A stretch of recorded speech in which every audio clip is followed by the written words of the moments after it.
Let us get started. Recording in progress. Good evening, everyone. This is an irregularly scheduled meeting of the Zoning and Planning Committee.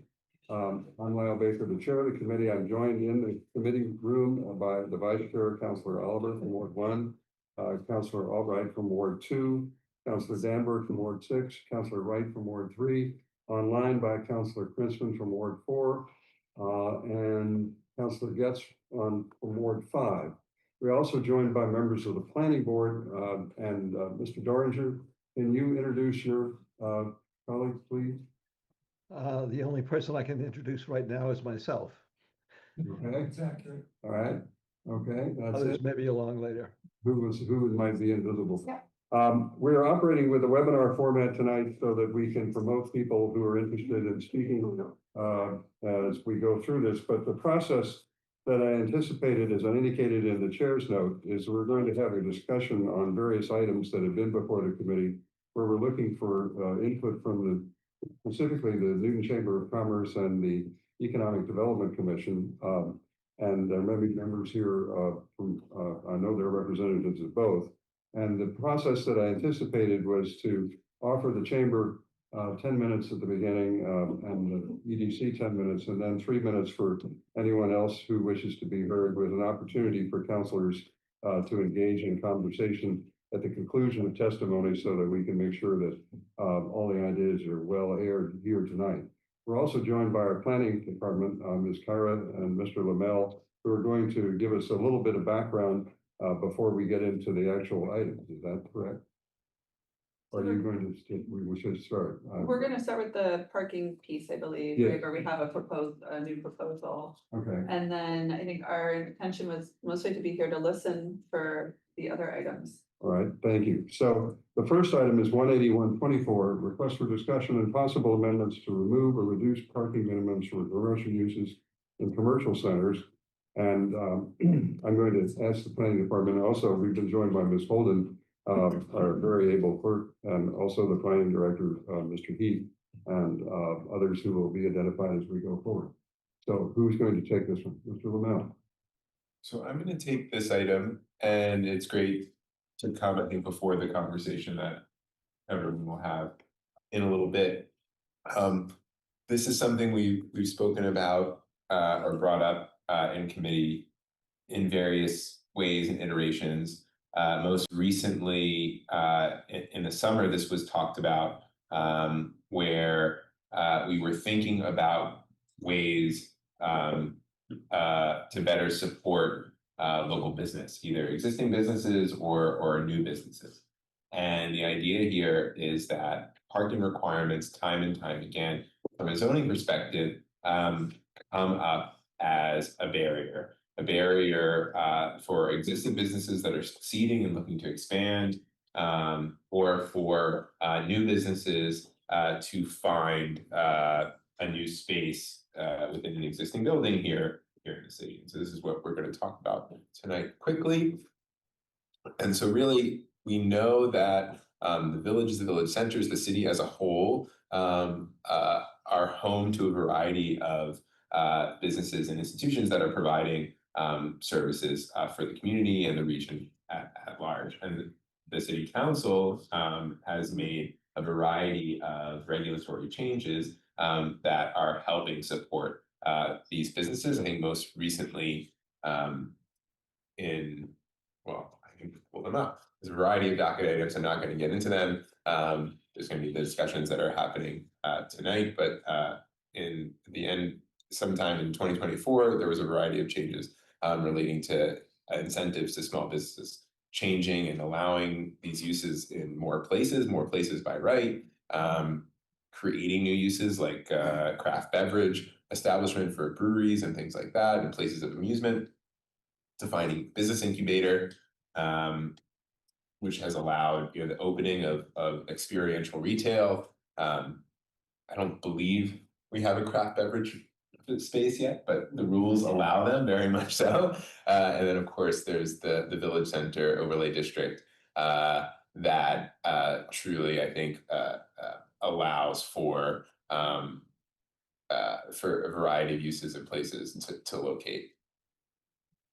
So again, parking requirements, they are something that we know either prevent businesses from locating here or add a lot of time and expense to them to get here. And if we can remove those barriers, if we can remove the barrier of these parking requirements, not remove parking, we know that we can better incentivize the reuse of our existing buildings. Most of Newton is built out, as we know. So we know when a change of use or a business closes, a new one wants to open. A lot of times, the use is deemed from a zoning perspective maybe more intensive.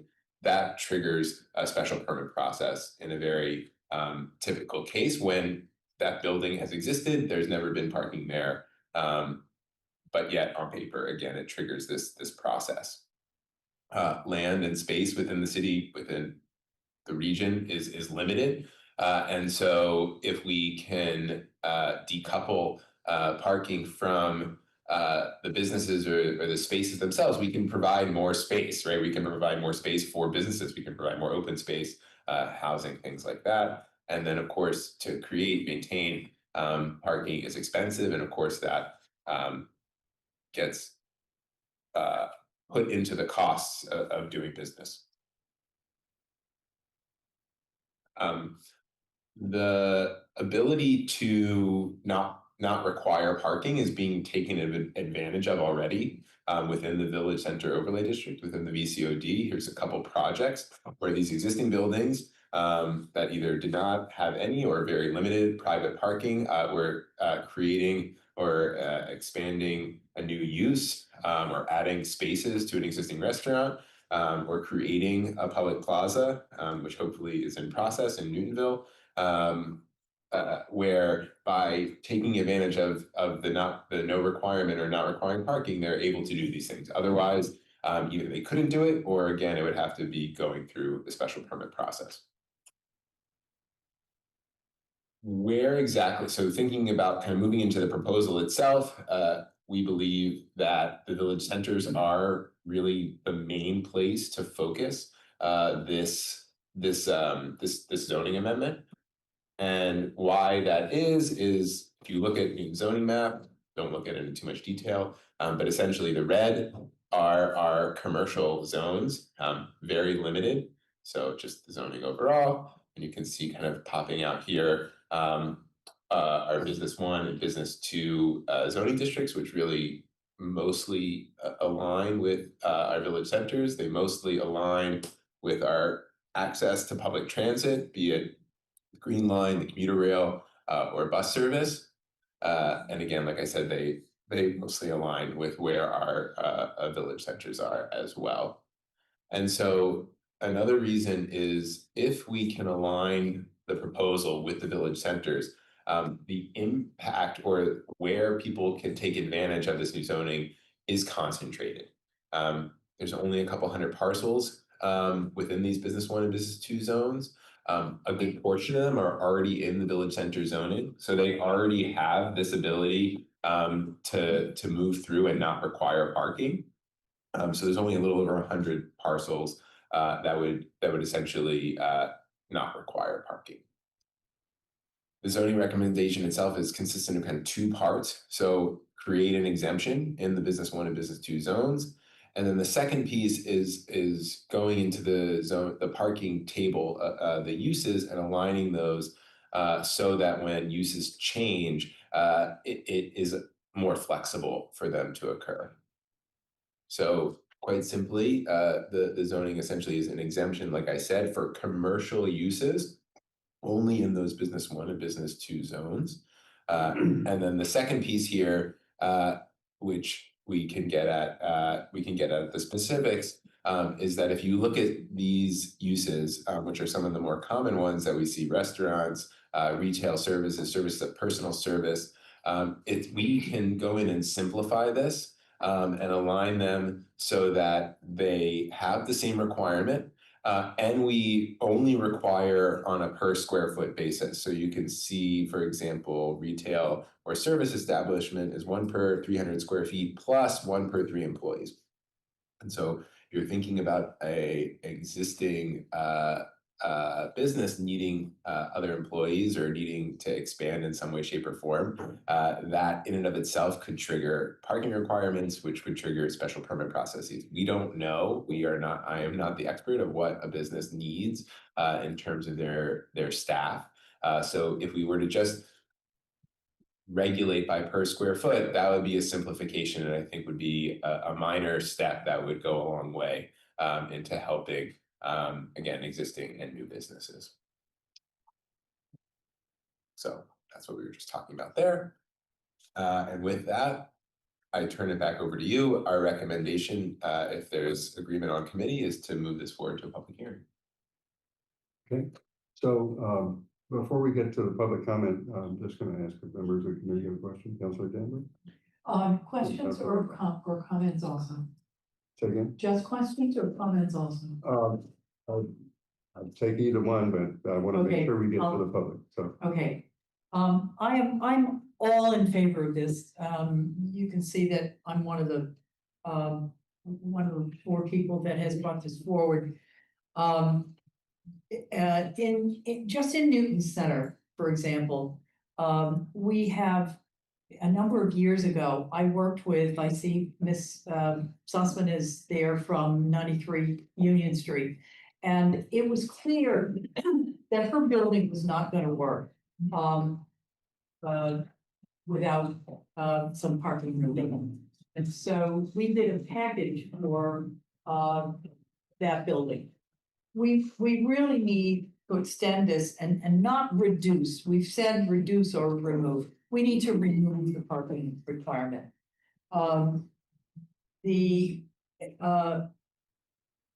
There aren't enough spaces, first of all, to go around, as we've heard.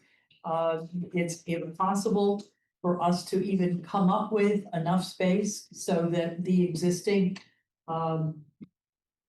businesses could have the amount of parking that they would need to stay open, let alone adding to these businesses or when the businesses become successful, a restaurant, for example. If we're going to tell them that because they have more employees or require more seating, we're going to send them to special permit. It's just time and money. Everybody loses on this. There's no reason why we should be doing this to businesses. Councilor Danbury, Yes. ask if you don't mind. I want to make sure we just get the questions, and then we may reserve time for more discussion. But Okay, I'll cut it off there. I think you see the gist of where I'm going. My feeling is that we should remove the requirement for parking in commercial areas in the city, in villages. But I just want to get clarification because I want to get to the comments from the public. Councilor Albright. I just want to make sure I understand. So are you saying no parking requirements at all, or are you saying yes, parking requirements by square footage? So there would be a blanket exemption for 2 zoning districts, Business 1 and Business 2, which pretty much align with the village centers. And then outside of that, there would be there essentially would be a simplification across certain commercial uses, particularly in the ones where we know lead to the most special permits, where a retail store closes and let's say a restaurant comes in, that parking requirement is much greater, and therefore it triggers the special permit need. Instead, align the requirement across those different uses, so that it's less likely that a waiver would see. And this would be BU1 and BU2, not in village centers? Is that what you're It would saying? be, the exemption would be all BU1 and BU2. Okay, so where, I'm just not sure where the, Village centers, California Street has a stretch, Four Corners has a stretch. so they would have this square footage requirement? They would have the exemption because they're the business one. and business two. It would be by zoning district. No, the business 1, business 2, which are mostly commercial sort of cores and village centers, don't have to worry about commercial parking requirements. And then we have commercial uses that are in other districts, and some of them are non-conforming, maybe in a manufacturing district, et cetera. So by simplifying the zoning requirement, it will help those when they change over in existing buildings outside of business 1 and 2. It's also better practice because our our parking requirements right now are overly complicated. There's no scientific reason for them to be based on a certain number of employees or number of seats. It makes it difficult to then calculate the new parking requirement because it's based off of the difference from the old one. But then you have to know what business was in there before, how many employees did they have at their largest shift, exactly how many seats did they have in order to calculate the new business's parking requirement, and it all ends up being complicated calculus unnecessarily. So this is just one, I think, a cleanup of the parking requirements to just simplify those commercial uses to per square foot, which is what they should be. And then going a step further in the business 1 and 2 and not requiring parking for commercial uses. Okay. So I just want to get clarification. Councilor Kalis, I think you. Yeah. So, Mr. Lamel, Oakville Park, is that, BU 1 or 2? There In that is, area? there's a few lots. Few lots. Just a few. Okay.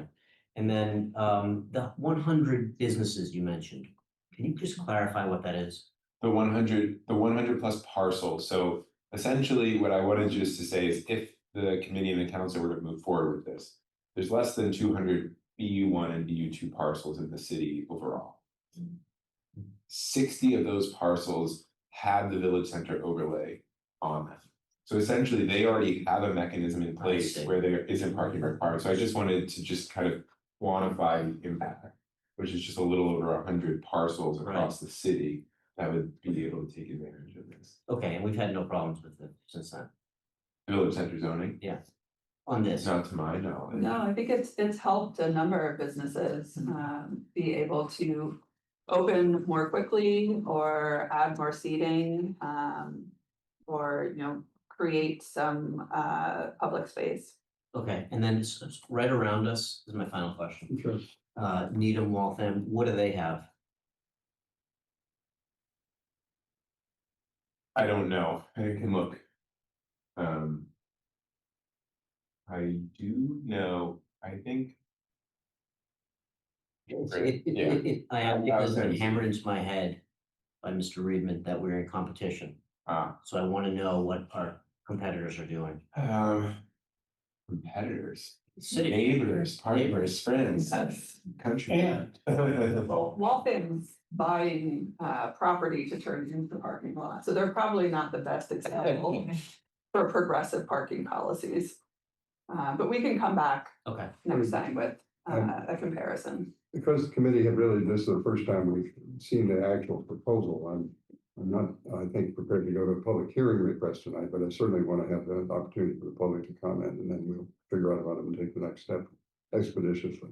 But any more questions from the committee? Anybody, Councilor Getz, you have a question? Hi, yeah, I thought that we were within the committee tonight, I think we need to set a public hearing, correct? In terms of whether or not we want to move Just to forward. move forward with this in a public hearing, we need to do that. Right. For now, Okay, okay. clarification. Yeah, Mr. Lamel, I really appreciated seeing the maps, in terms of the localization of the BU1s and the BU2s. And I sort of feel as if not all villages are created equal. In specifically our commercial blocks here in Woburn, we have quite a bit of parking available, but that's very different for West Newton, in terms of the ability to publicly park if in fact you are going to, go to any of the businesses. So I wanted to sort of, get a blow up of each of in the map to be able to distinguish just, in that on slide that shows all of the, the actual localization of the BU1 and the BU2, is slide number 11, so that you can then sort of expand and understand where are the businesses located for each of the village centers.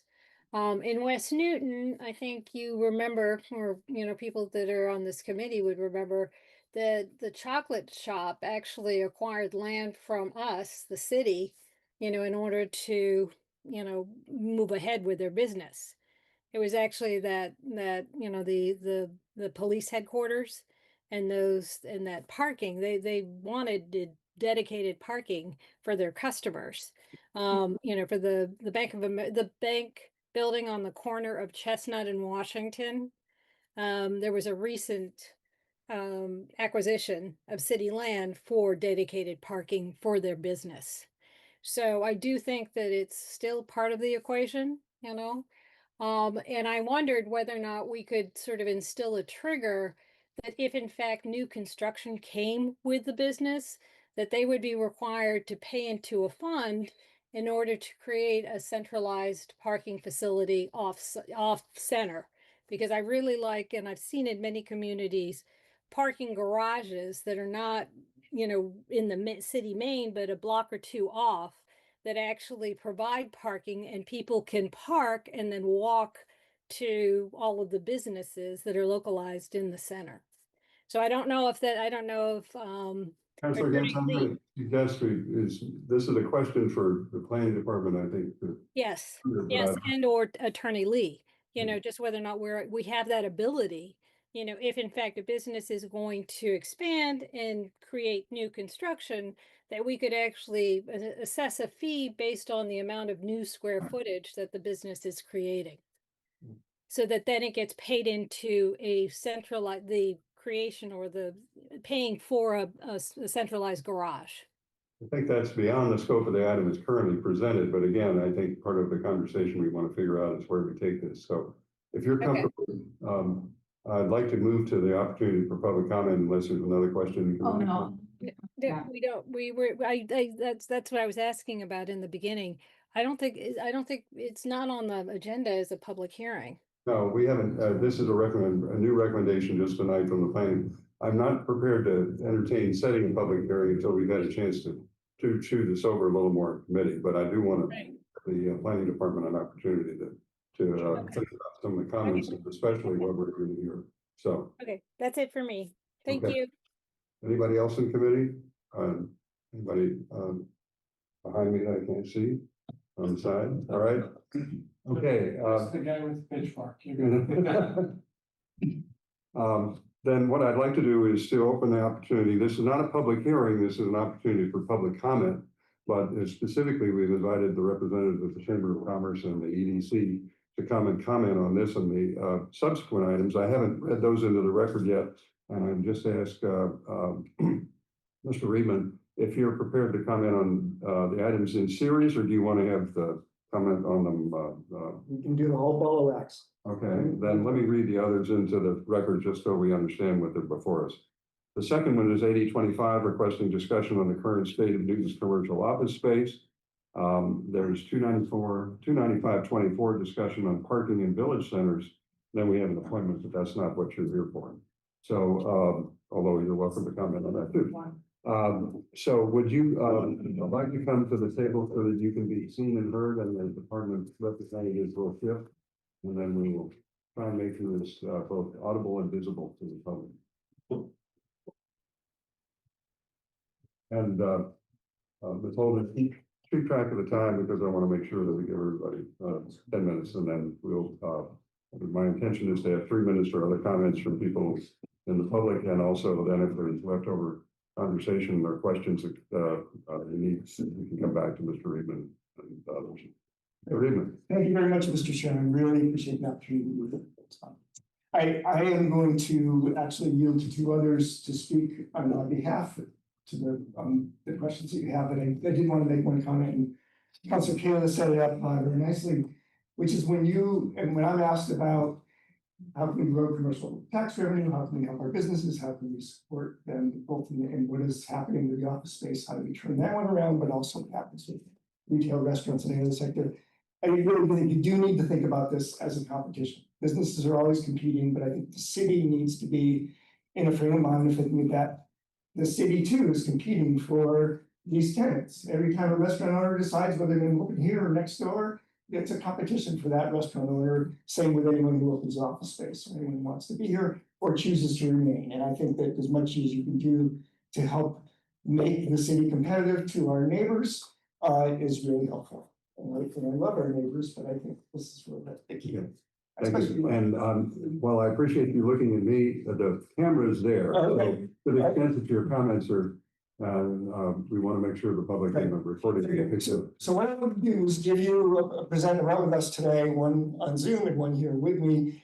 Two people who really are subject matter experts. And I think one of the things that is really important to this council, you often hear from our business owners when they're coming to you for an item or in support of something, and then you don't hear from them again. So tonight's an opportunity to hear from them about these topics in general, as opposed to their specific business needs.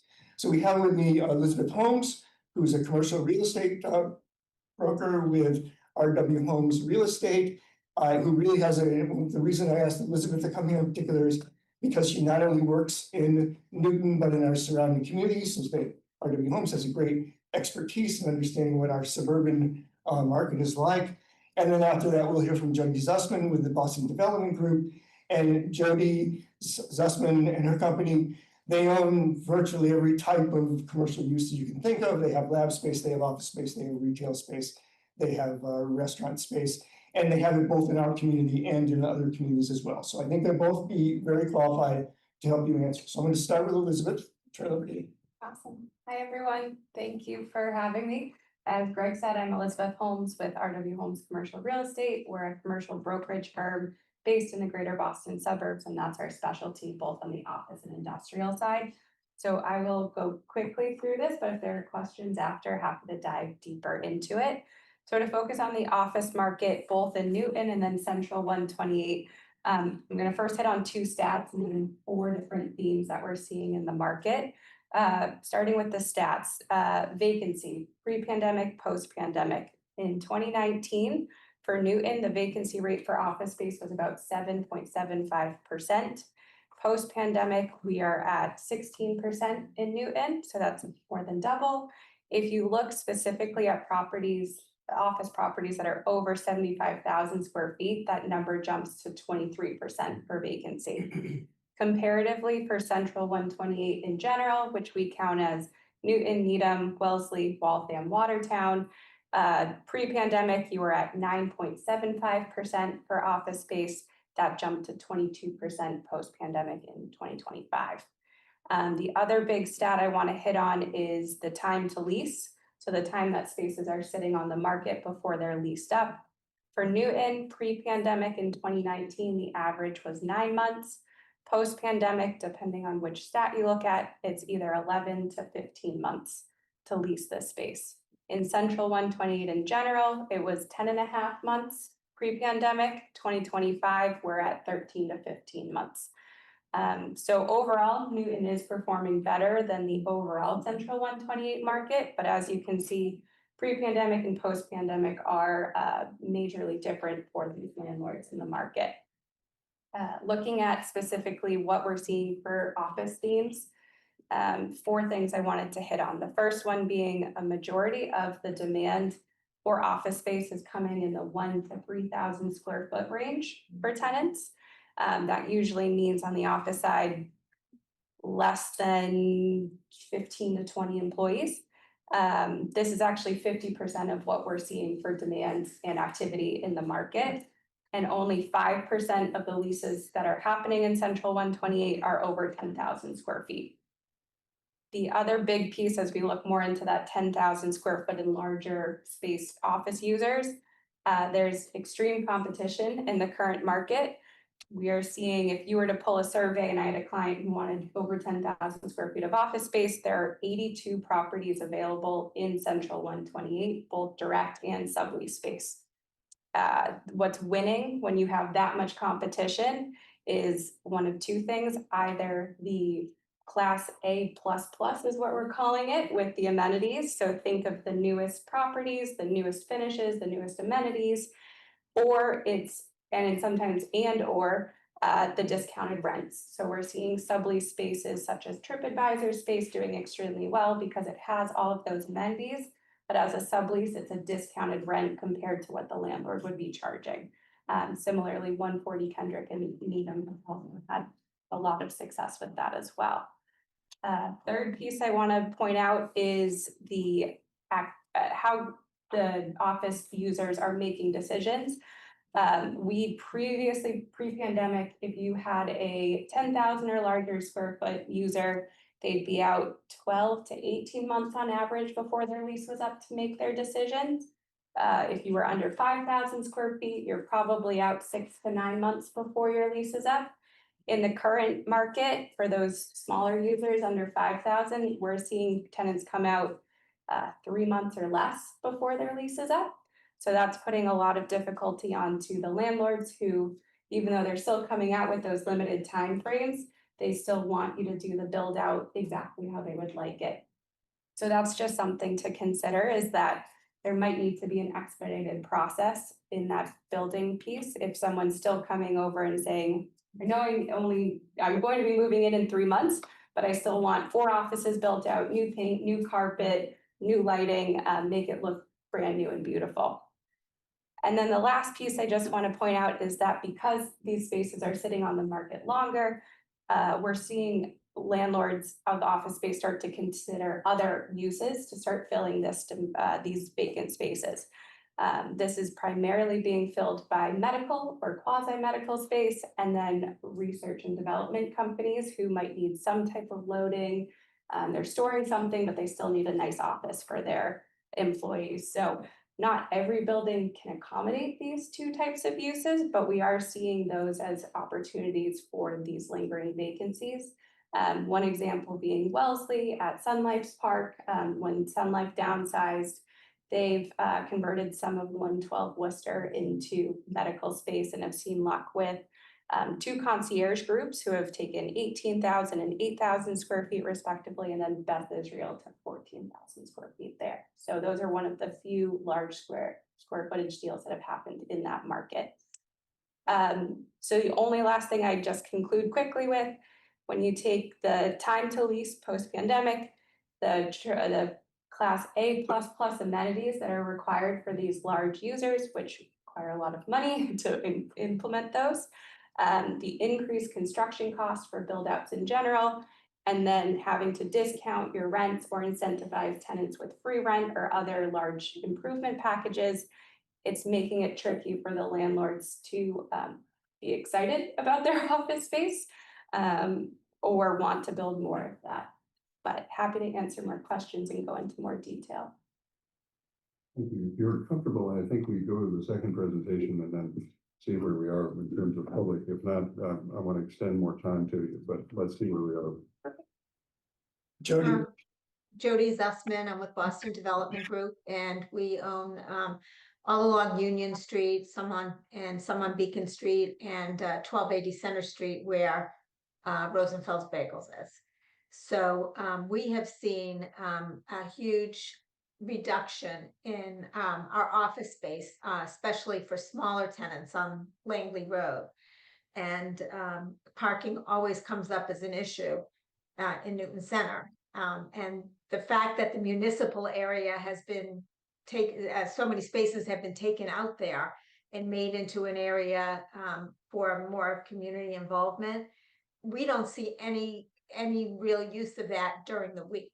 We only see, there may be use on the weekends, I don't know, but I am definitely for excluding the parking requirements for commercial. We've lost a number of tenants just because they felt they weren't going to be able to get a parking space, or their customers weren't going to be able to park. Langley is been having probably about 25% vacancy since COVID, and it's just not recovering. And those are smaller offices, anywhere between 200 and 400 square feet. A lot of the therapists are now just working from home. Also, we're having to give free rent, discounted rent, and yet expenses like trash, electric, gas, they're all going up. So our values are all going down. Also,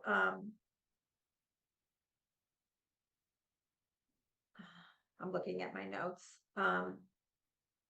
It's been a difficult time. It's been hard to lease. The restaurant at Union Street has been vacant for 2 years.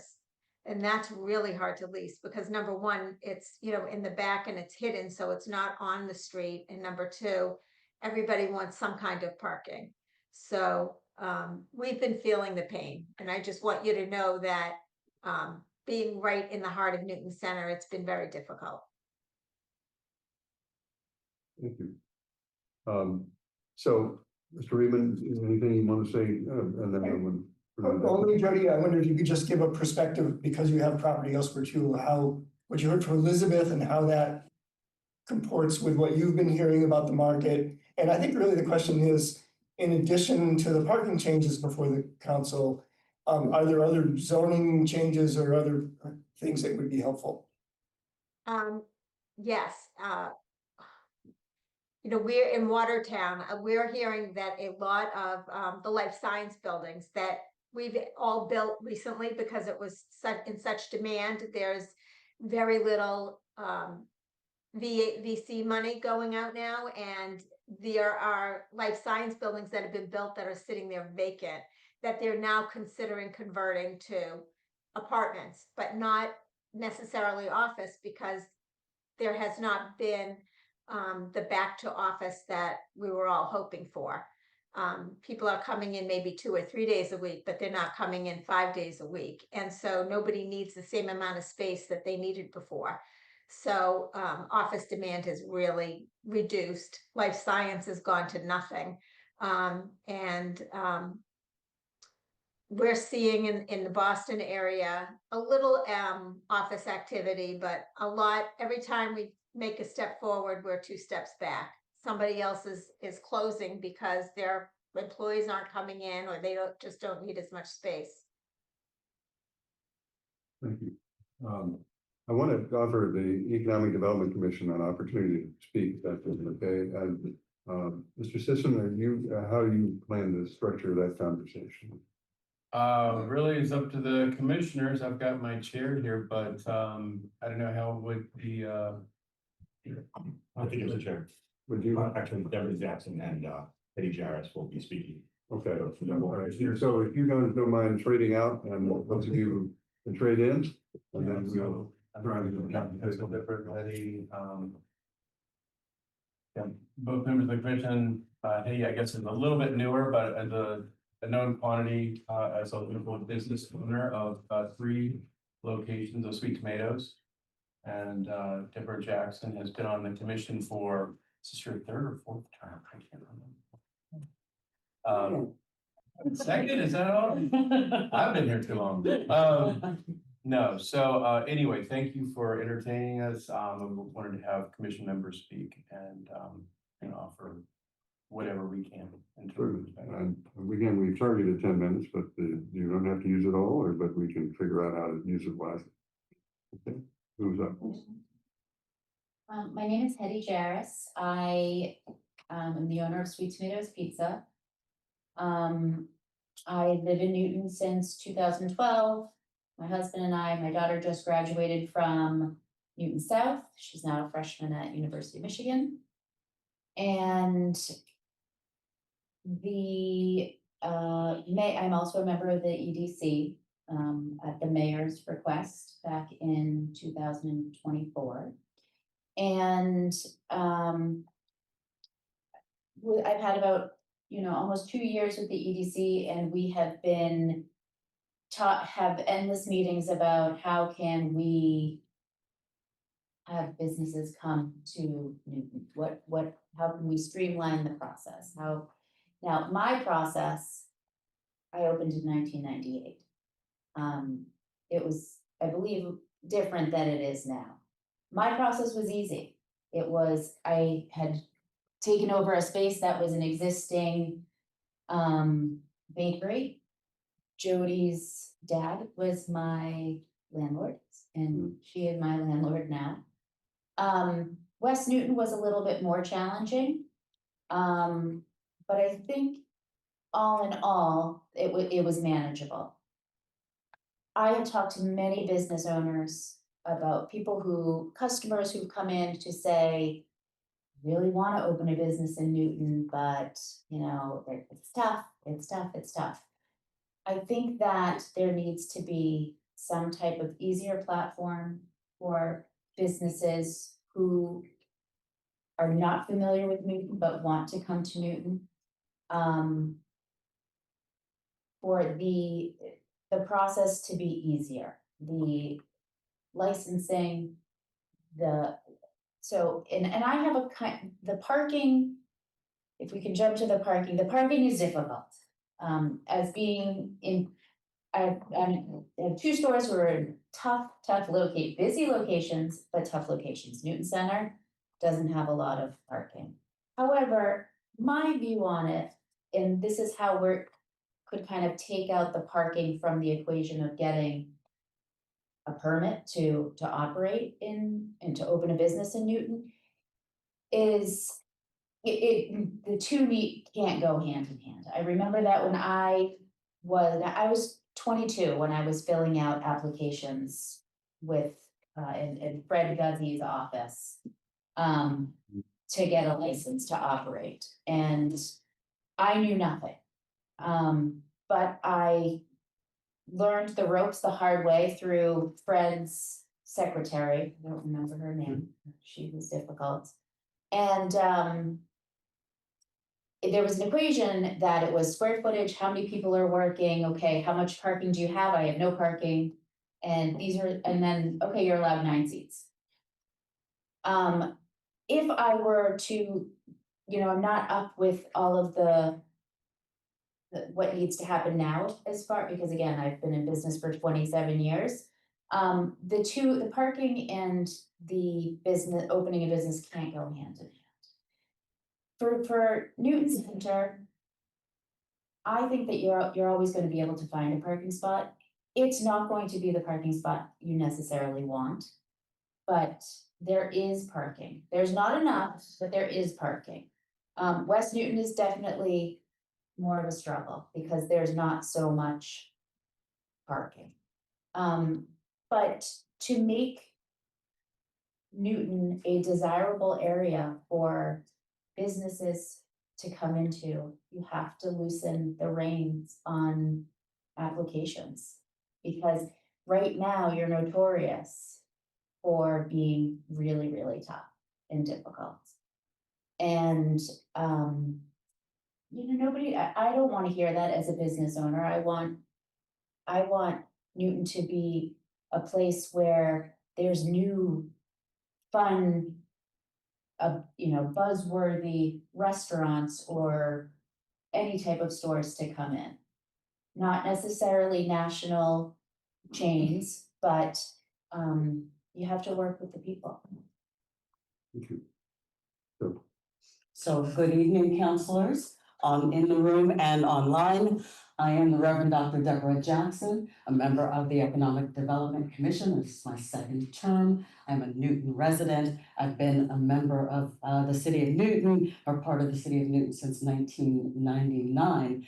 But I'm here to speak from a different perspective, because for the last 5 years, I have served as the Dean of the Business School for Worcester Polytechnic Institute.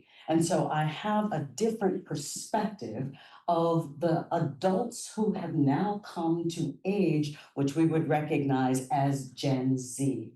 And Generation Z, they do not value driver's licenses like we did when we were coming of age.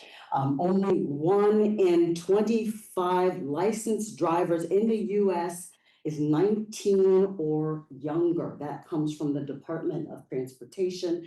These are 2022 statistics, and this report came out in 2024. 2022 would have been the latest and greatest statistics from the US DOT.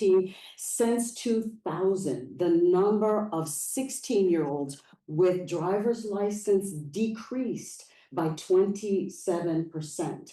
And Gen Z make up only 12.4% of all drivers. The only smaller demographic of drivers in the US are over 80. Gen Zs don't drive. They want to be in places and spaces where there are things to do, places to go, cool, buzzworthy restaurants and attractions to draw. So the idea that we are trying to come up with an algorithm that couples a business and parking is really something that has passed. And we need to think differently about how parking should operate with our businesses for the future. Thank you. I appreciate you all staying within time. So, now I want to just, if you bear with us, see if there's any members of the public, that we have trying to see. Will you tell them to raise their hands? If anyone wants to offer testimony or comment, we have someone from the public who we have to admit you to the room and this is a 3-minute opportunity, and then we'll come back to the presentations. So I think we have Ms. Belleville. Is that correct? Can you come? Yes. Okay. Ms. Belleville, you want to identify yourself, please, for the record, and the timer's up. She needs to unmute. You're on mute. Hang on a minute. Mary Lee Belleville, 136 Warren Street, Newton Center. I'm just really confused by this meeting. I wasn't aware that this was a public hearing, and I don't really think in the true sense that it is. It seems like you've brought stakeholders together for some input, and I think that's great. But this doesn't, It's not in fact a public hearing. It's okay. It's just an opportunity for comment because we had communications from the chamber that they wanted to have a chance to comment on a number of the proposals before the committee. And it seemed that a structured conversation was the easiest way to proceed, but we don't have any item officially before us for public hearing tonight. This is really just for people to explain some of the perspectives that may inform the committee, and then we take it from there. But we also did not want to limit it to only those people we invited to present, in case there was someone like you who wanted to add a word or two. Well, I'm just going to say from a process perspective, I think you just go down a little bit of a crooked road. I mean, even calling it a public, I don't necessarily think people from the chamber, I do think the business owners are members of the public, but I'll just wait till there's a noticed public hearing. I just found this whole thing a little confusing. Okay, well, that's understandable because the chair has tried to make it clear, but obviously not done a good job. But in any event, I would appreciate that. Anyone else who is observing who wishes to make a comment? Yes. Ms. Thurman, I believe. Okay.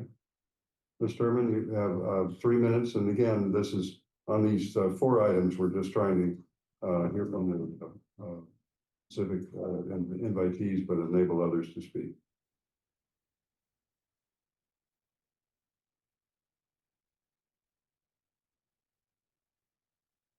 Are you there?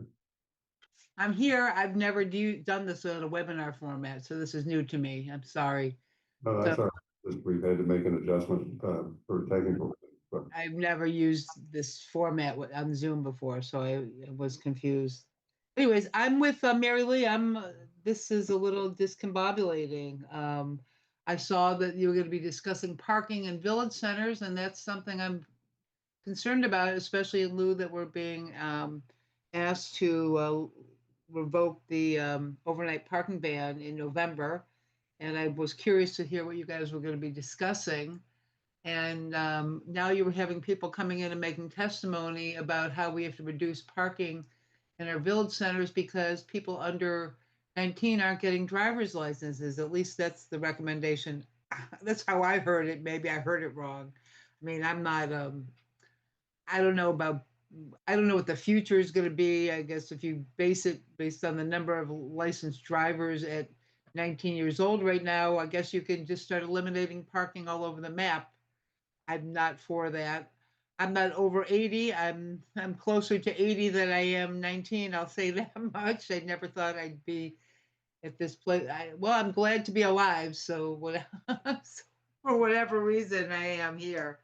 But I'm unsure what the purpose of the discussion is among your group. Maybe you can share that with us, because it's unclear to me what the purpose of this conversation is. like Mary Lee, I'm a little confused about why you took this up if there's nothing before you to vote on other than the chamber wanted a discussion about it. So that's what I heard. I mean, did I hear that wrong, Counselor Baker? I'll just clarify that this is purely a discussion opportunity. We had an initial discussion in committee on these items where we had presentations from the staff, but Mr. Reedman and the Economic Development Commission are people who have expressed interest in having an opportunity to present in a more structured way. And then we don't have a formal proposal before us. Normally, what we do when we have a public hearing is we have an item that's been advertised where the committee is going to vote and the council will ultimately take an item up. But this is an information session which we are following up on a prior opportunity where we have been asked to make it available. And the vice chair, want to add anything to that? No, Okay.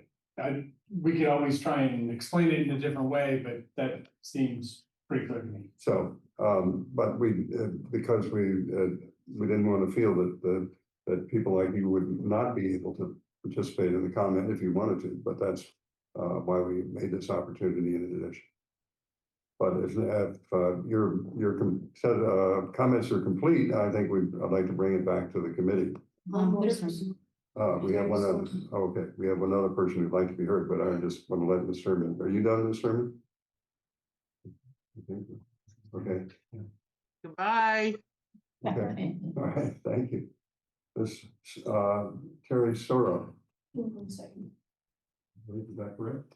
Yes. Thank you.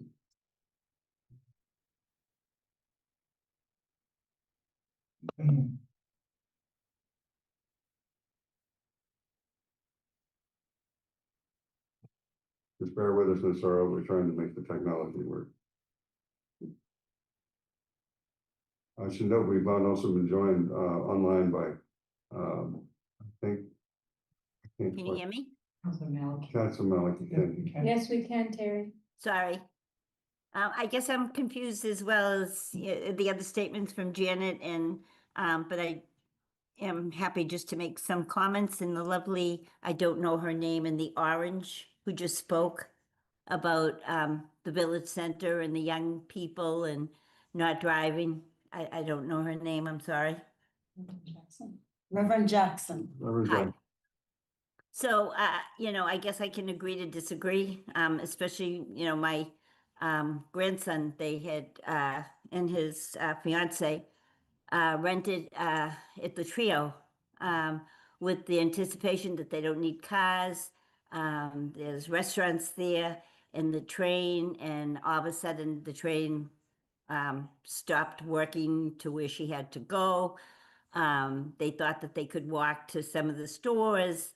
Yes, the younger people take Ubers but it's, we still need parking spaces, especially in our village centers. I went to Newtonville today and I couldn't even park to go into the UPS store. And especially now with the overnight parking ban that's going to be coming into effect, yay or nay, and taking away parking and lessen parking, and especially around our village centers. And I just want to hear more about, anticipation, what's going to happen, and what, I just logged on and I heard, some of the comments like everybody else, and I'm going, okay, this is interesting. And I just wanted to add my 2 cents because I guess, like I say, yes, these kids, I mean, even a lot of my special needs kids, they're not getting their licenses till 19 or 20. But then on the other hand, it's like, Mom, Uber, and then my grandson, and like I said, they were calling me to take them to this store, that store. But it's a little sensitive, and I hope you pay attention to what, it's interesting because I know my village as well as I'm sure Pam knows hers, and John is in my village. I know we know what works, what doesn't work, or especially around our stores and stuff. And there should be, I think, a little bit more community input, and I appreciate that you let me speak on this. Thank you. Thank you very much. Any other? Can I make a comment? Certainly, let me just finish the public. We'll circle back here in a minute. Okay. Yeah. All right, I'm gonna sort of end the public comment on this portion. I would like to, offer you an opportunity to add something you wanted to add and then, bring it into the conversation. This is my first time at a hearing like this. And you have a lot of patience to deal with that. But are those people looking to open up businesses in Newton? I would probably say no.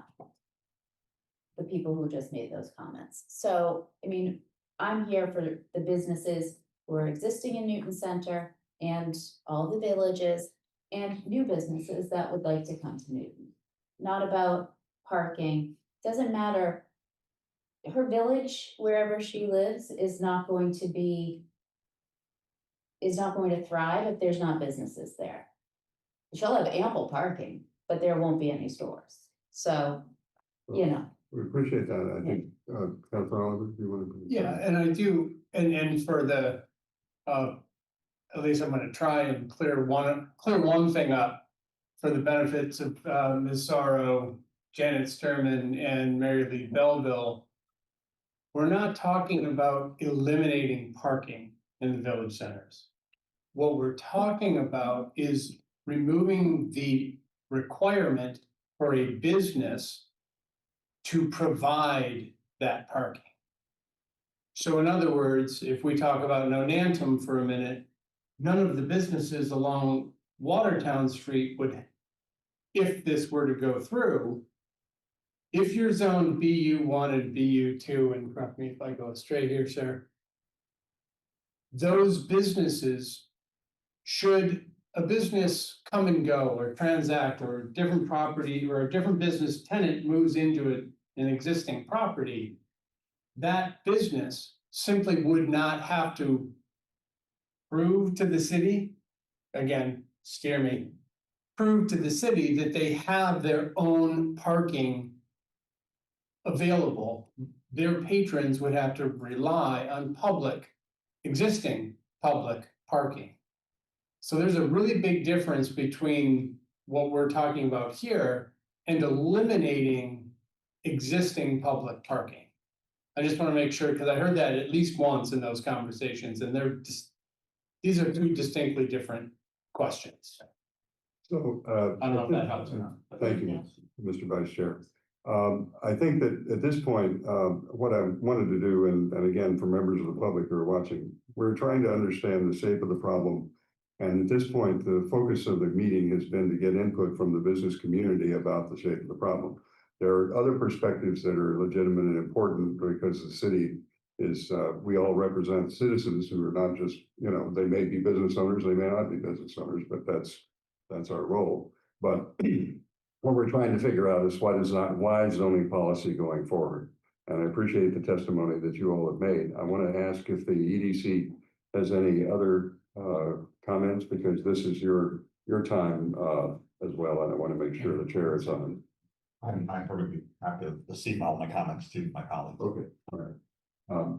Councilor Owens. Sorry, I did have a question, if that's all right, for our guests here. I did hear, and I want to make sure I got it, I'm clear. I think I heard you say you want to make sure that we're decoupling, right? But you used a different term, and I want to make sure what we're really talking about here is don't put that requirement on the businesses. Okay, just wanted to make sure. Thank you. No, And I wanted to be able to say, yes, the decoupling, given a data point that future generations are less likely to drive. So the coupling that we've justified in the past may not hold for the future in the same way. And that we need to look more expansively at our policies because of that. Which is interesting, if I may. Just a second, I want to make sure that we've heard the economic. I want to ask Mr. Reedman if he would like to join us up here, because I offered you an opportunity to, if there's a supplemental comment you wanted to make at this point. I wanted to clarify, and I think Councilor Oliver did a good job with part of that. is that there was a discussion back in July about office space, and I know it's a little confusing to the audience because a couple topics being discussed at the same time. The reason I asked to speak then, and I'm gratified that we had a chance to speak today, was I don't think often enough the council listens to people who actually are living the problems. You know, and I really think that that's so important and hopefully enlightening to you all, and I hope you'll ask some questions today. But stressing that we really are at a pivotal moment where if we're trying to grow commercial revenue, tax revenue, and we're trying to make vibrant villages, and we want to fill our buildings with, you know, that type of business, that we need to do things that are going to be more proactive.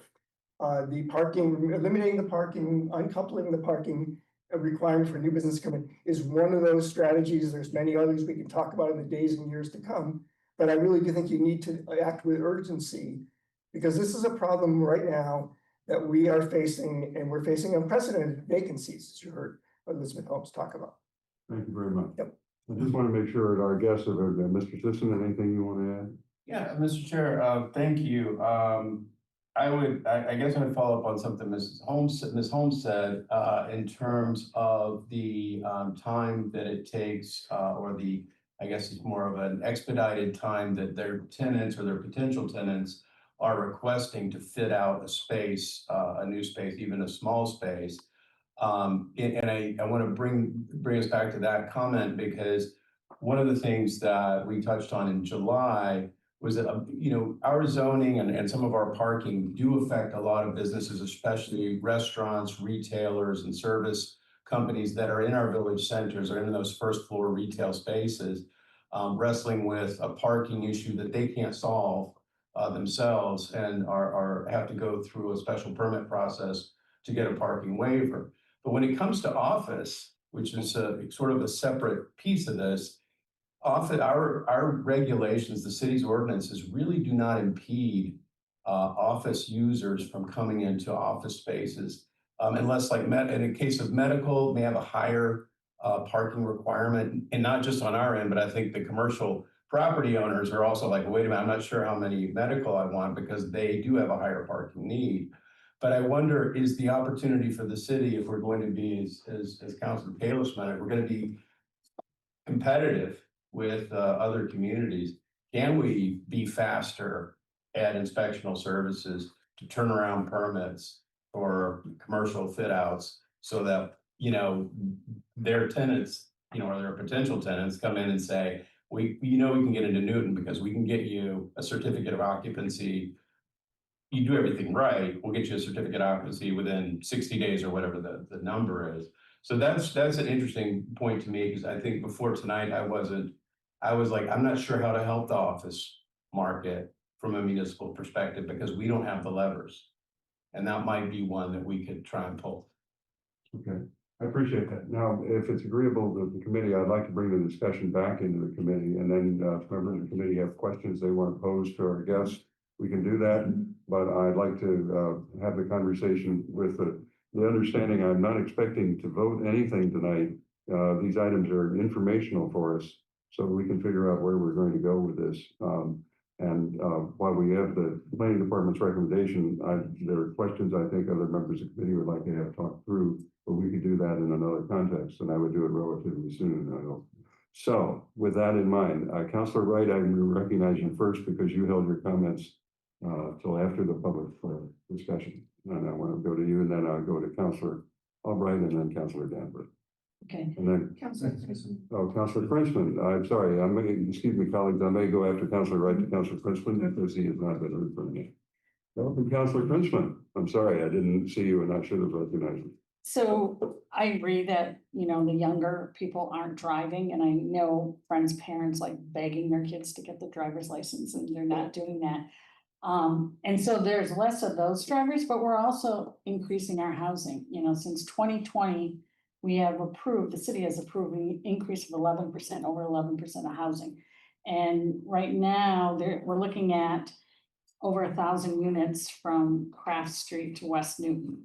And so, yes, there might be less drivers younger, but all those people aren't going to be young, and they're going to be bringing cars. So I still think we have to deal with cars. It's a problem. The thing is, I agree for, you know, the special permits where we waive all the time. We should get rid of that, you know, we shouldn't have that, but I want to be proactive as a city instead of reactive. And if something's coming in and it's going to be a big hog of parking spaces or whatever, and it's going to affect all the other businesses. And if they're really successful, they may push out the other ones. I'd rather know about it sooner than later, so that as a city, we can be proactive in trying to manage that instead of losing other businesses. So, you know, most of the stuff coming through special permit are small numbers, but if, you know, if they need like 60 spaces or something like that, it's gonna have a big effect in that village center, and I think that's something we should know sooner. And now with the VCOD, we won't find out about it at all. And it's not putting a requirement that they have to provide that parking, but it'll give us a heads up that we can be proactive about that problem that we may be facing. So, so you're talking about some reporting opportunity or?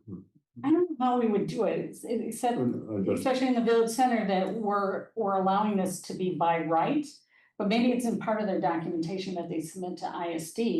You know, we're not requiring the parking, but we'll get an idea what it is. And then someone, maybe in planning would be or ISD would monitor it, or it gets flagged if it's over a certain number, so that we can be proactive on these issues. Like, so in Newtonville, you know, everyone's saying, oh, there's a lot of parking, there's a lot of parking. There's 60 spots, people are parking illegally in Star Market. And if at some point they said no more, that's gonna force all the parking elsewhere. And the senior center hasn't opened up yet, which I think will be very popular. So you're gonna have more there. So there's gonna potentially have a big parking problem in Newtonville. But again, I wanna be proactive instead of reactive. Thank you. Councilor Krinsman, welcome. Now I see Councilor Getz, you got your hand up, so I'll give it to you. Thank you, Mr. Chair. I think it's probably no surprise to folks that I'm very supportive of the proposal we heard from the planning department. I think I've spoke to it a number of times. I think others on this evening have spoken to it even far more eloquently than I can. So I actually don't want to waste our time by doing that again. But I'm curious. We can barely hear you. Can you hear me better if I shout a little bit? Yes, it's better.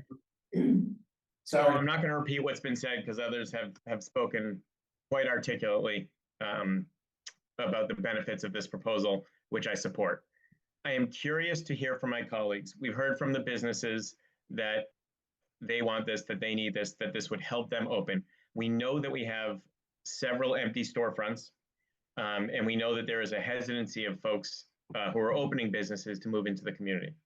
So I'm very curious to hear from my colleagues who I know don't support this, what the potential drawbacks would be to passing this now and at least trying to remove the zoning requirement to have the parking spaces and see if we can get some businesses to open. If the drawback is that the businesses wouldn't be successful, we'll see, right? We'll see. We know an empty storefront is not a successful business. So I would very much like to hear what is the potential drawback to passing this now. Thank you. And now I have, I believe, Councilor Albright, and then Councilor Danberg, and then Councilor Getz, and then Councilor Salas. So I want to start by thanking your chair for bringing the actual people who do this kind of work into the committee and letting us hear from them. So thank you very much for that. And thank you to the folks who came and willing to share your personal experiences, I guess your business experiences with us, because it's helpful to hear from reality. And, you know, the planning department is great, but they don't have a business that's going either. So I thank you all for coming. My question to you guys is, for instance, in West Newton, it feels constrained there.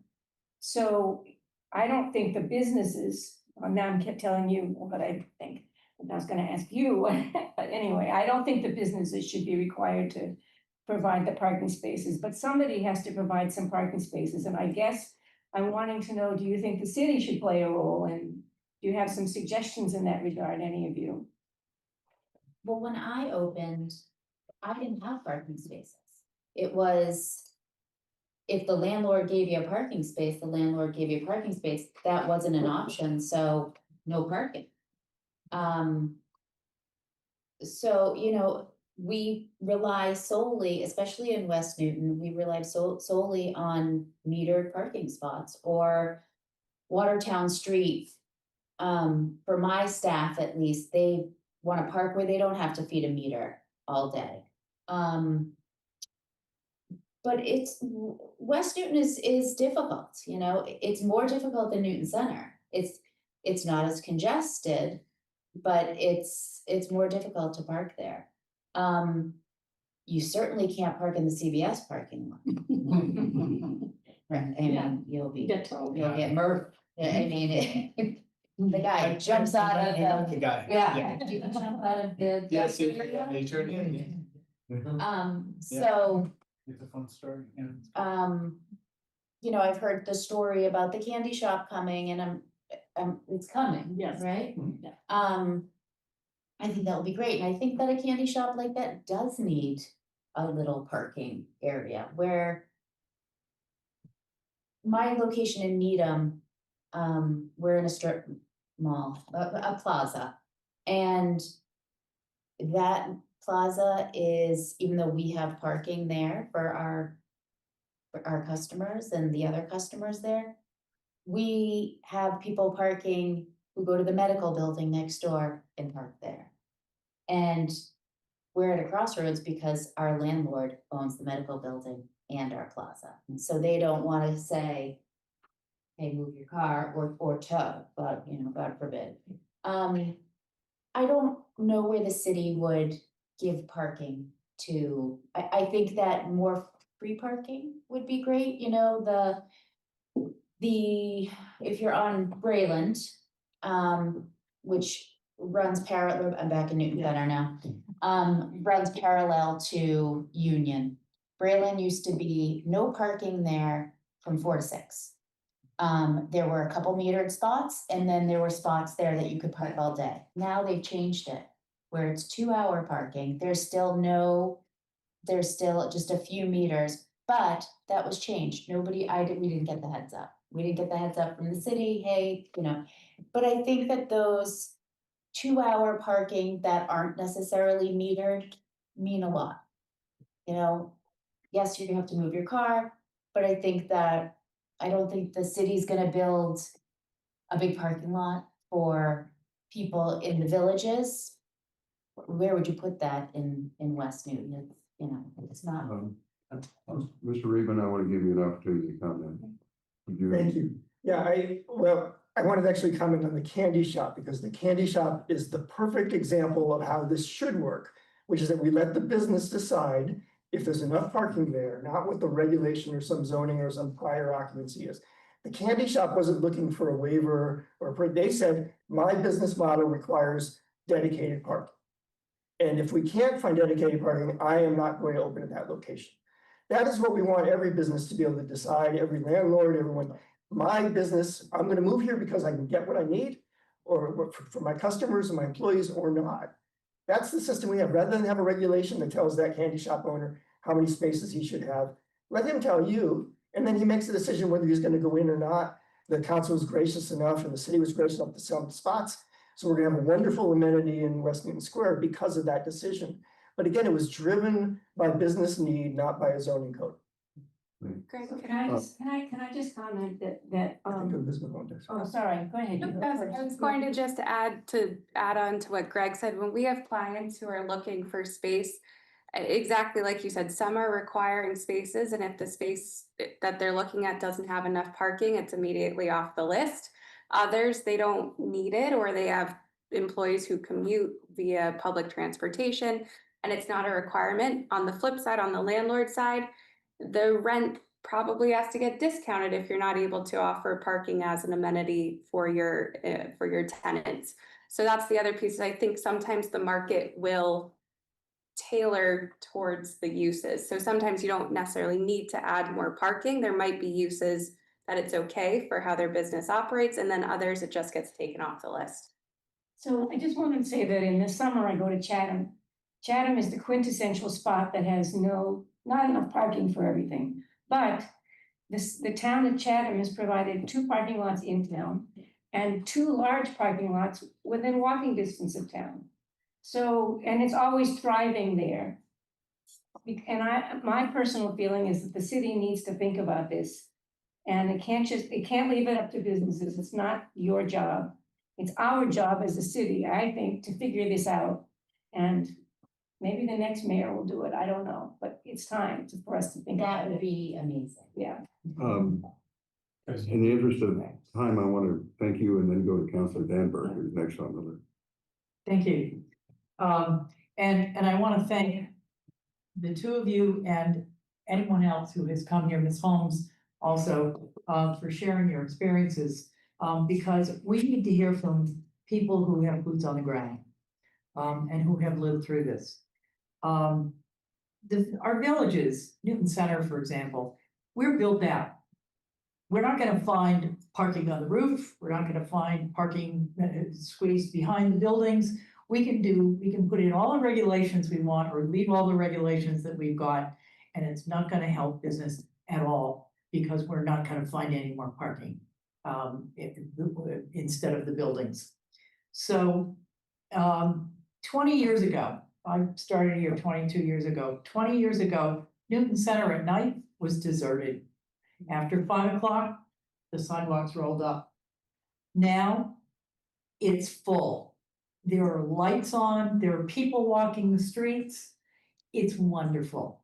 And that is because we are allowing enough seats in these restaurants so that it makes it financially feasible for the restaurants to stay open.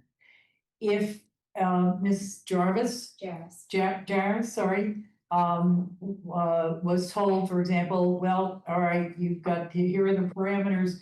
We've got 4 phantom parking credits, which we used to have in the city, that we can give you.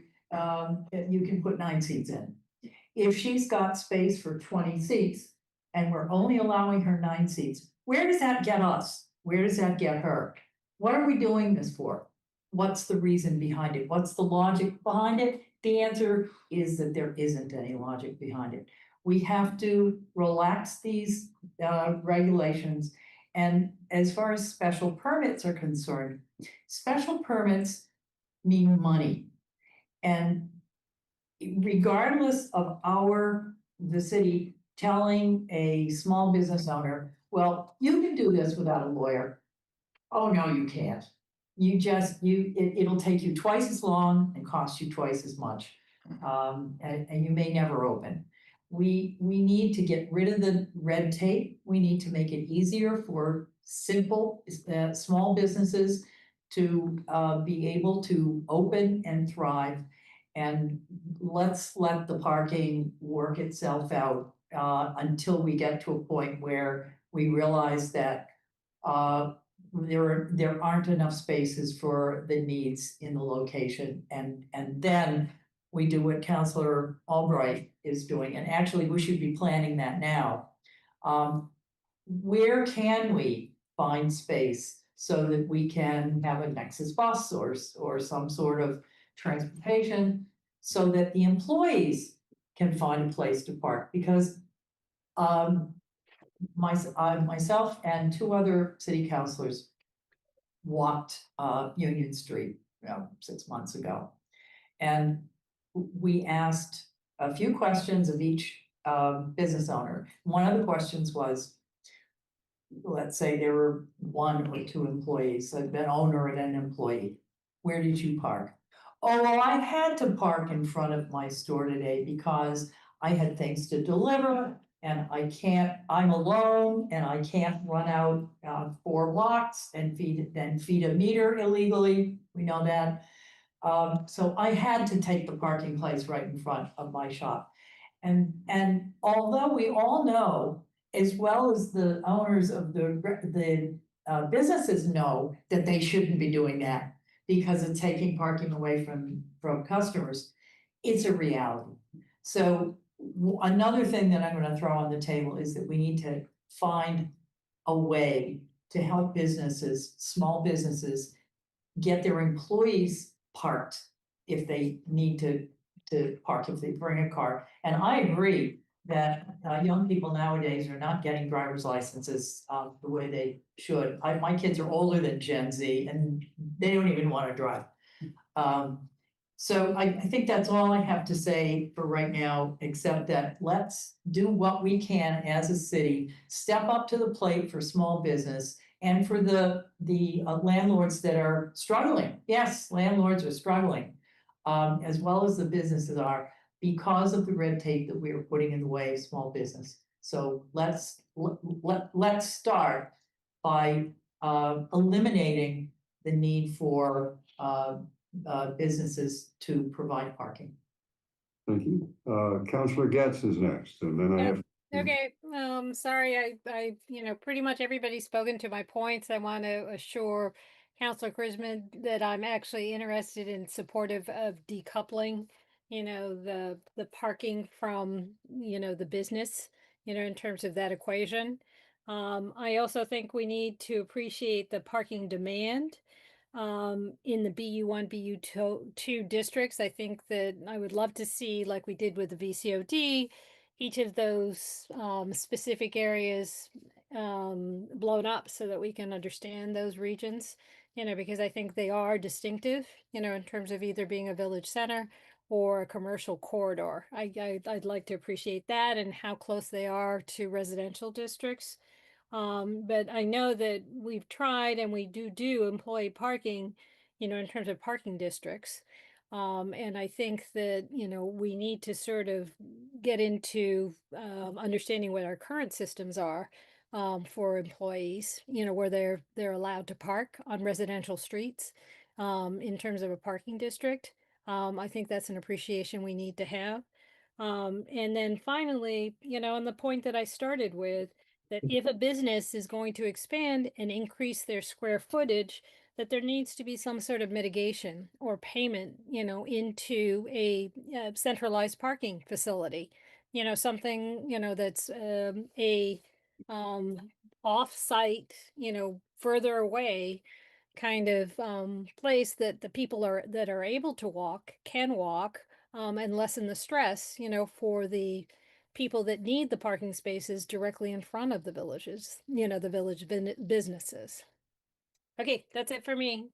Okay, Counselor Kalis, and I'm going to recognize myself at some point. And Counselor Oliver, I'll get you after Counselor Kalis. I'll speak later. I'll be brief, I usually am.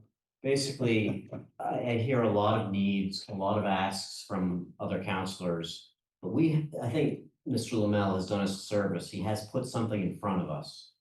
And to me, we should act on that. We should listen to what Mr. Sisson said about, inspectional services promising maybe 60 days to get something done. Well, we should get something done before the end of the term on this. And decoupling is basically what he brought up.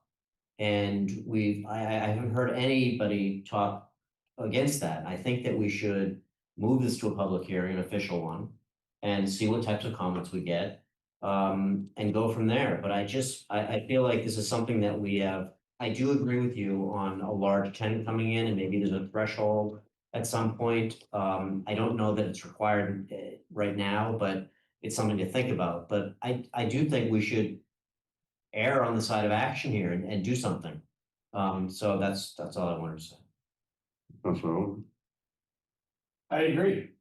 I think that there's a really big difference between some of the comments that we've been hearing about demand for parking and whose responsibility it is to provide said parking.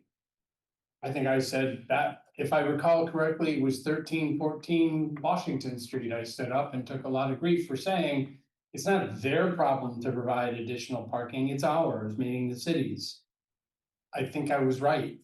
At the end of the day, I think Councilor Wright has said it well. I think Councilor Danberg also said it well. I'm going to modify one thing I think I heard you say is I think we're at a point where West Newton is in a completely different place than Newtonville today. Like West Newton, we've kind of created a parking desert. And that's, other than parking in front of Councilor Wright's house, which I've also had to do from time to time. It's not, and that is a very difficult place to find parking. So Councilor Krinsman, to your question, I'm supportive of the notion of taking this to public hearing for sure. I do want to understand a little bit more from what we saw from the planning department. I do want to make sure that, for example, we're paying attention to where there are differences between parcels that have BU1 or that are designated BU1, BU2 that are outside of village centers. There are some. I assume there's probably some on Washington Street too, for that matter, in between the village centers. But anyway, I would like to understand that a little bit more clearly, but that's not in front of us tonight.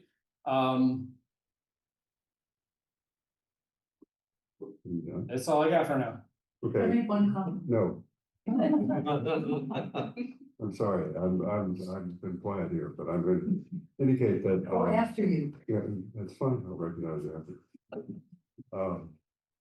First, I want to thank and express appreciation to Mr. Reedman and the members of the EDC and the representatives of the community, and Ms. Dustman, who's no longer with us, for taking the time to come and talk with us about this issue. It's important for us to understand the perspective of those of you who deal with this issue on a daily basis. And so thank you very much. I've heard support for the idea to follow up with the planning department's recommendation. I'm not prepared to entertain a vote for that tonight to set it a public hearing because of the first time we've heard before the committee of the specifics about this, including the two different aspects of this.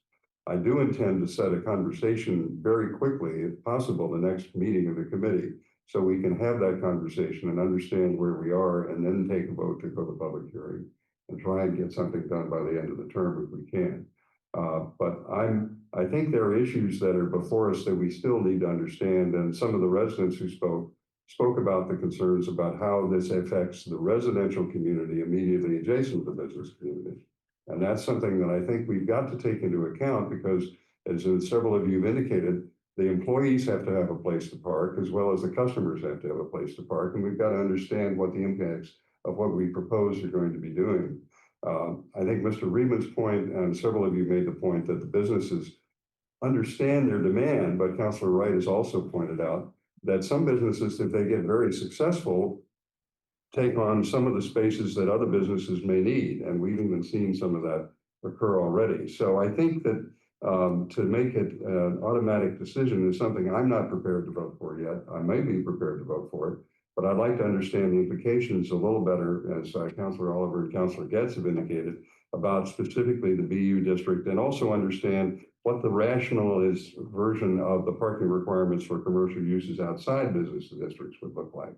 So I would like to have an opportunity for the department to take these comments back and then come back to us with a somewhat more clarified proposal with some understanding of some of those specific areas that may be affected.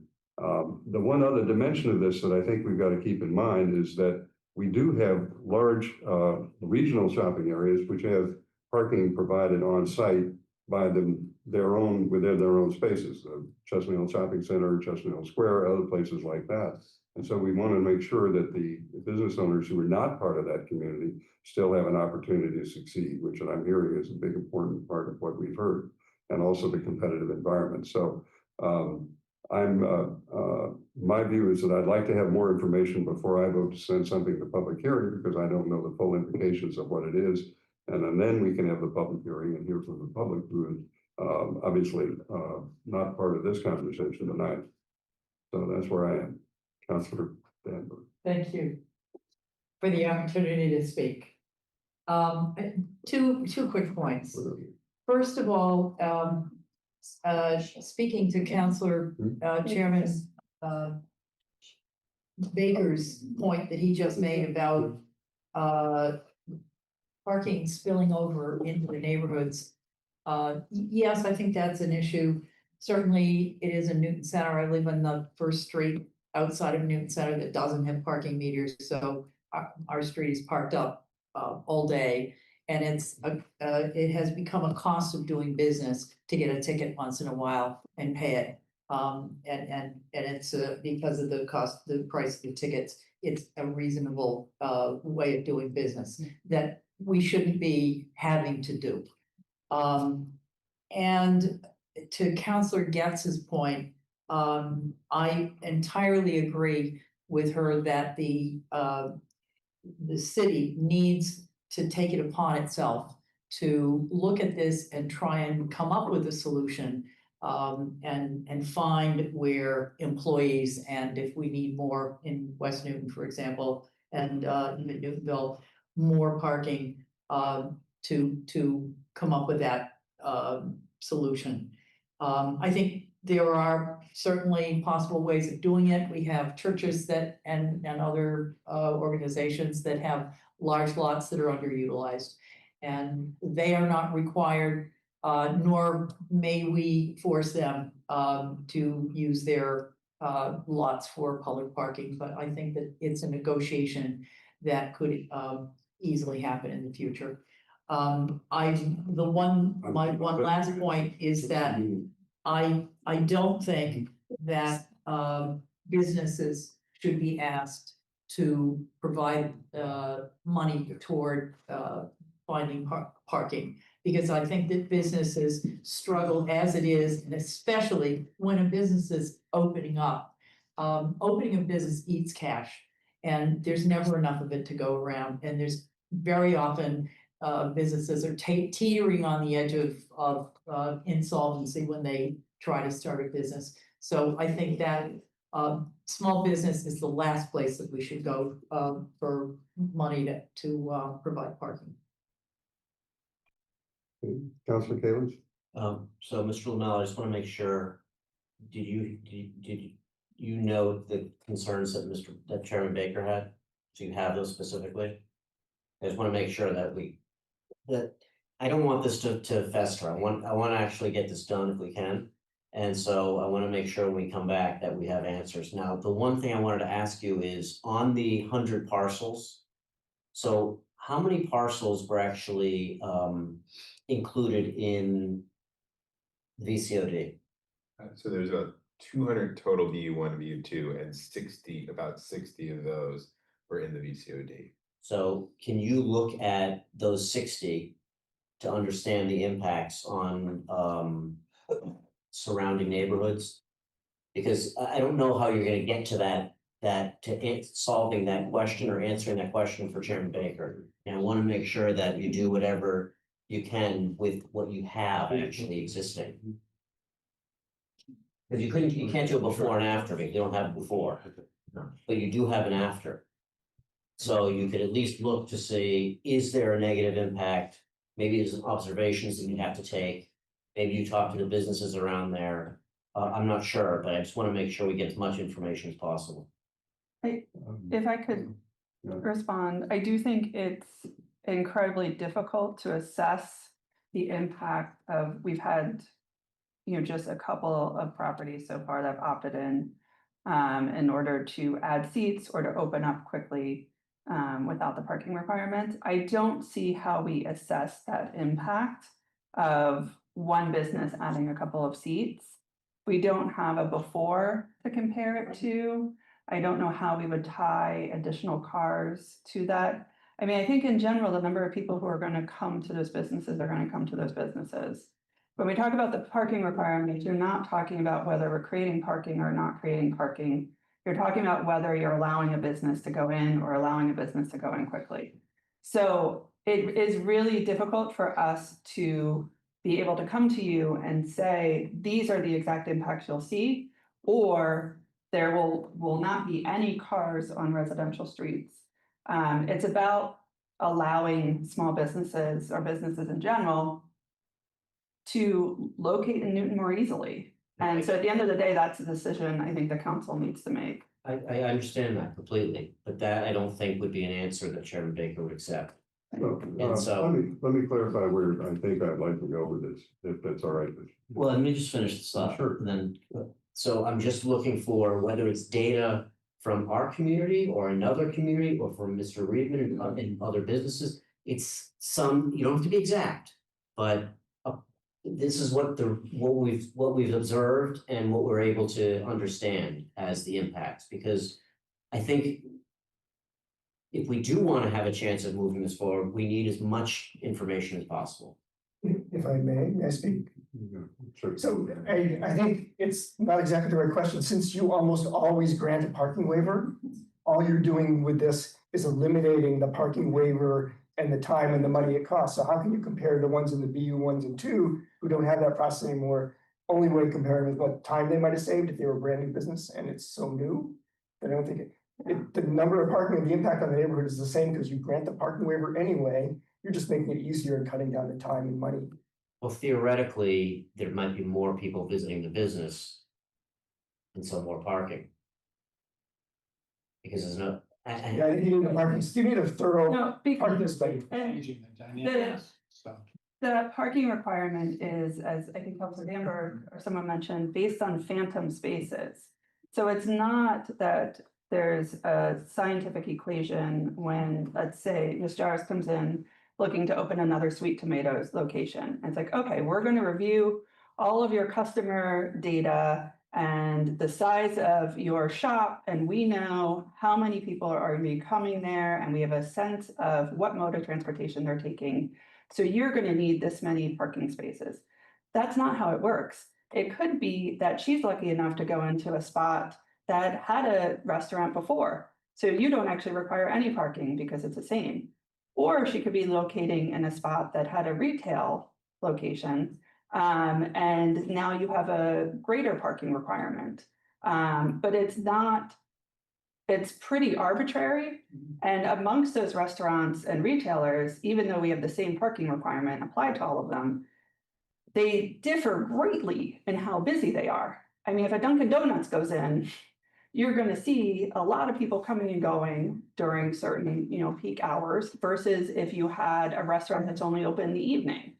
So we really can't, there isn't good data. We can show you trends that this is the direction cities and towns across the country are going with removing or reducing parking requirements.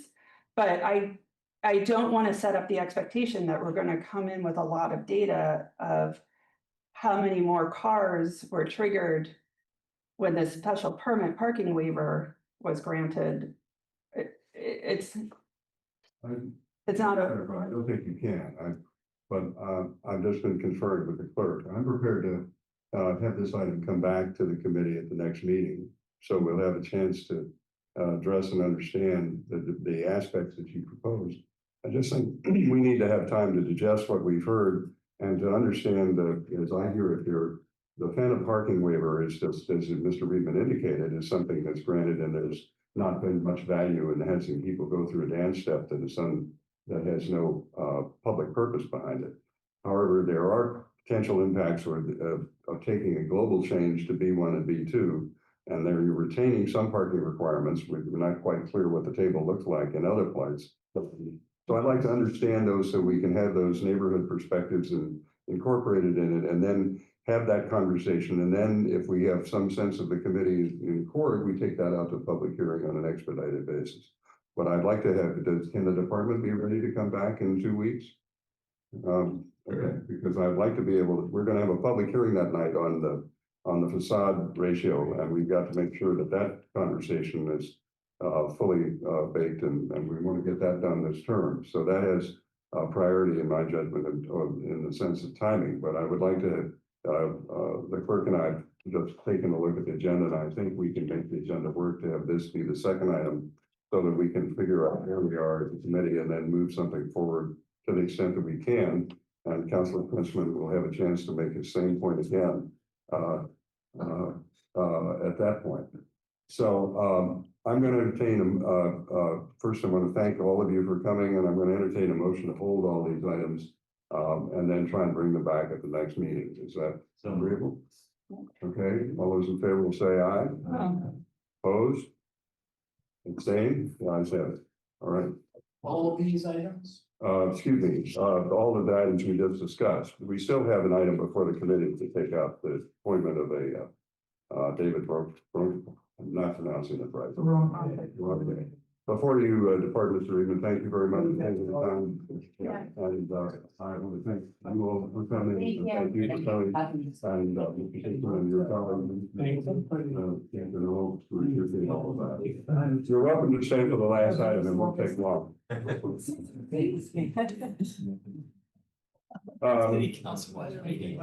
So we have 25225. This is the appointment of David Morante to the Newton Upper Falls Historic District Commission. Now, he was out of town. He's here. He's here. He's on online. Zoom. Okay. So this is a new appointment. Planner, do you need to be here? Thank you. Stay for this. All right.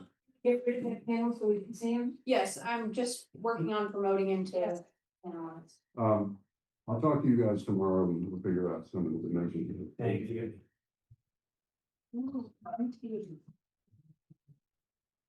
David, we can't see you unless you accept being a panelist.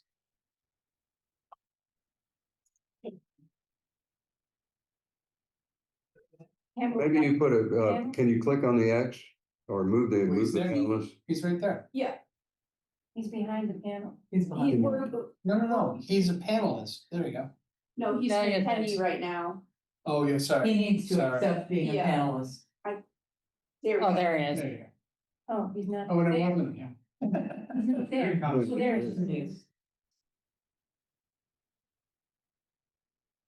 Okay. There it is. There you are. There you are. Good evening.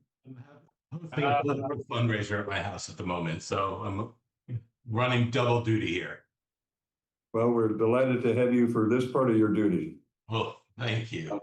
So let me just read the item into the record. Item 25225. Her Honor the Mayor appointing David Boronke, I hope I'm pronouncing that correctly. That's right. 187 Melrose Street, Armadale, as a member of the Newton Upper Falls Historic District Commission for a term of office set to expire on October 6, 2028. I don't know what it is about Armadale, but it seems to be generating a lot of valuable appointees. So Councilor Krensman, this is because of you, I'm sure. Anyway, this is for the appointment to the Upper Falls Historic District Commission, and it's obviously not an area you live in, but Armadale has its historic district. So you want to tell us about your candidacy, and I'll let Councilor Krensman carry on from there. So I actually was initially an alternate on the Auburndale Historic Commission, and then I ended up getting a really lovely project that I could not turn down. It's a beautiful historic home on Grove Street, and I'm the principal of Slogan Hall Design Group. We do a lot of residential projects in and around Newton, many of which are historic preservation projects. So when I got the project on Grove Street, I had to resign from the board because it was a conflict of interest. So I then went to the Upper Falls Historic District, which is where I was an alternate until potentially tonight. So thank you for making that clarification. You've been, we appreciate your willingness to serve in multiple locales. Absolutely. Questions from the committee? Councilor Wright. I want to thank you for serving, and I'm glad this is what you do, so you understand the significance of these old homes and preserving them and things like that.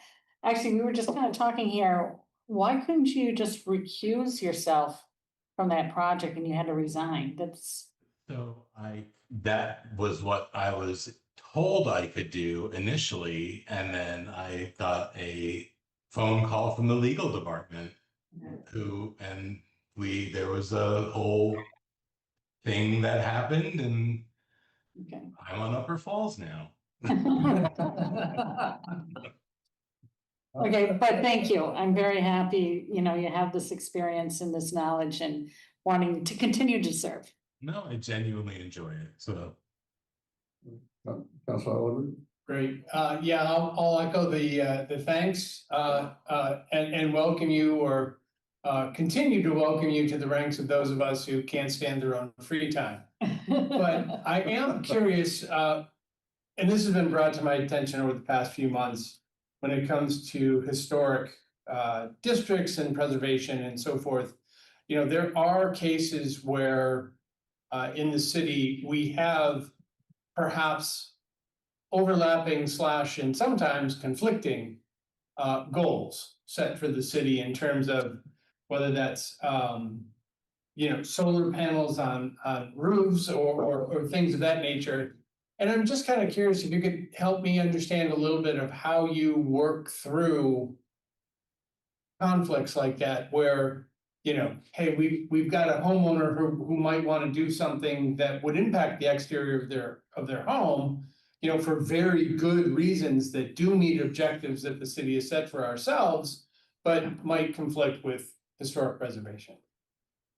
So there are plenty of non-historic districts in Newton where people can live, where they won't be held to the standards that are required in a historic district. And I believe that these beautiful homes should be preserved, but there are certainly, I live in a historic home that I did a renovation on, and there's ways that you can get that the solar panels positioned on a house so they're not seen, and, you know, keep the streetscape as it's intended to be, and keep these buildings as, you know, the beautiful relics that they are. And, you know, there's ways to work around it. But I truly believe that these historic districts are historic districts for a reason, and it's our responsibility to preserve them. And, you know, and if that means having to turn down someone's application for putting solar panels on the front of their house, then so be it. You know, they could have purchased a home in one of the other beautiful sections of Newton where you're not held to those kind of standards. Okay, thank you. Councilor Guest and then Councilor Princeman. Thank you. Thank you, Mr. Baronke, for stepping up, and I fully support your serving on the Upper Falls Historic District Commission. I think it's one of our strongest commissions in the city. And I have, you know, attended many of their meetings, and so you will be in good company, you know, just in terms of the commission members that are on that commission. And I believe it's going to be fruitful because Upper Falls has got quite a few historic buildings, and, you know, the standards that they hold are pretty high. So I support your appointment, and thank you again for serving. Thank you. I want to recognize Councilor Princeman, and I'll have a comment myself. Councilor Princeman. Thank you, Mr. Chair. Others have already spoken to the experience, which is obviously there. My neighbor is obviously qualified. I am happy to move approval, but I will just take advantage of this opportunity to say that I recently learned, it's shameful that it was just recent, but I recently learned that the Syracuse mascot was actually officially changed to the orange from the Orange Men. So want to make sure everyone knows that. It's a fact. So I'll move approval. Thank you. Mr. Baronke, I appreciate your comments, and I think the historic districts do have that role, and so it's not the same as other contexts, so I agree with you. But I'm delighted to support your appointment. So we have a motion to approve. All those in favor will say aye. Aye. Opposed? Abstain? Thank you very much. That's unanimous, and your appointment will go before the council at the next meeting, and it is customary, as I think you understand, that the recommendations of the committee generally are upheld unless there's some grave error that causes many councilors to change the mind of the council. So we appreciate your willingness to serve, and thank you very much for coming tonight at a late hour. You're very welcome. Thank you. Have a nice night, everyone. All right, I think that concludes our business, right? So a motion to adjourn. All those in favor will say aye. Aye. Opposed? Ayes have it. We're done. Thank you very much.